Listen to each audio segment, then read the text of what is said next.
Ikigai, the Japanese secret to a long and happy life.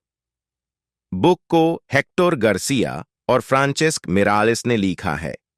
इस book में इकिगाइस का concept explore किया गया है, जो एक जापानीज टर्म है और इसका मतलब होता है लाइफ्स पर्पस या रीजन फॉर बीइंग। ये बुक हमें ये बताती है कि कैसे हम अपने जीने का मकसद समझकर जिंदगी को मीनिंगफुल और फुलफिलिंग बना सकते हैं। एक, इकिगाई क्या है? इकिगाई चार चीजों का इंटरसेक्शन होता है।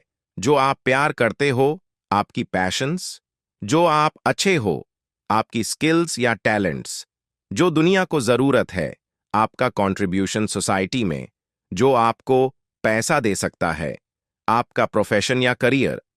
जब ये चार चीजें एक साथ मिलती हैं, तो आप अपना इकिगाई ढूंढ पाते हैं, जो आपको खुशी और सेटिस्फैक्शन देता है। दूसरा, पर्पस का इंपॉर्टेंस ऑथर ये बताते हैं कि जो लोग अपने इकिगाई के साथ जीते हैं, उनका लाइफ ज्यादा हैप्पी, मोटिवेटेड और हेल्थी होता है। ओकिनावा, जापान, जहां लोग दुनिया के सबसे लंबी जिंदगी जीते हैं, उनका कहना है कि उनका लंबा जीवन उनके इकिगाई को फॉलो करने की वजह से है। तीसरे, पैशन और वर्क का इंपॉर्टेंस। इकिगाई ये कहता है कि हम अपने काम को अपनी पैशंस के साथ अलाइन करें। जब हम अपने काम को अपने इकिगाई के रूप में देखते हैं, तो हम ज्यादा हैप्पी और स्ट्रेस फ्री रहते हैं। जब हम अपने पैशंस को अपने प्रोफेशन में इंक्लूड कर लेते हैं, तो हम अपने काम को एक पर्पस के रूप में देखते हैं। चौथा, डेली हैबिट्स का रोल। जिंदगी को फुलफिलिंग बनाने के लिए सिर्फ इकिगाई ढूंढना नहीं, बल्कि अपनी डेली हैबिट्स को भी इंप्रूव करना जरूरी है। ऑथर यह रिकमेंड करते हैं कि माइंडफुल लिविंग, अपने हर मोमेंट को पूरी तरह से जीना, एक्टिव रहना, फिजिकल एक्टिविटी में इन्वॉल्व होना, अच्छे रिलेशनशिप्स बनाए रखना, स्ट्रॉन्ग पर्सनल रिलेशनशिप्स बनाए रखना, कनेक्शंस, कम्युनिटी में इन्वॉल्व होना, लोगों के साथ अपना टाइम गुजारना, सेल्फ केयर, अपने लिए टाइम निकालना, रिलैक्स करना। ये छोटी छोटी हैबिट्स जिंदगी को बैलेंस्ड और हेल्थी बनाती हैं। पंचवी, फ्लो और लॉन्जेविटी बुक में फ्लो का कॉन्सेप्ट भी दिया गया है, जो एक ऐसी मेंटल स्टेट है जिसमें आप अपनी एक्टिविटी में पूरी तरह से इमर्स्ड होते हो और टाइम का पता नहीं चलता।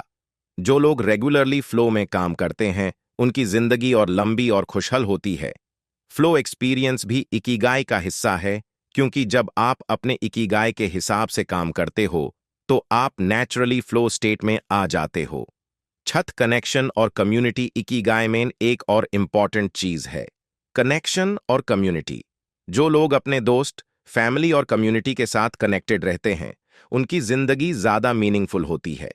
ओकिनावा के लोग अपने मोआई ग्रुप का हिस्सा होते हैं, जो उन्हें इमोशनल और सोशल सपोर्ट देता है। यदि आप अपने आसपास के लोगों के साथ कनेक्टेड हैं, तो आपका लाइफ पर्पस और सेटिस्फैक्शन बढ़ता है। 7, इकिगाई को ढूंढने के टिप्स। बुक में कुछ प्रैक्टिकल टिप्स दिए गए हैं, जिसे आप अपना इकिगाई ढूंढ सकते हैं। अपने पैशंस और स्ट्रेंथ्स के बारे में सोचिए। अलग अलग एक्टिविटीज को ट्राई करिए और देखिए कौन सी आपको खुशी और पर्पस देती है। हेल्थी हैबिट्स अपनाइए, जैसे सही खाना, एक्सरसाइज और अच्छे रिलेशनशिप्स। 8, रेजिलियंस और अडेप्टेबिलिटी। एक और इम्पॉर्टेंट बात जो बुक में कही गई है, वो है रेजिलियंस, लाइवलीनेस और अडेप्टेबिलिटी, अनुकूल होना। हर मुश्किल का सामना करते हुए अपने इकिगाई को फॉलो करना जिंदगी में एक बैलेंस बनाए रखने में मदद करता है।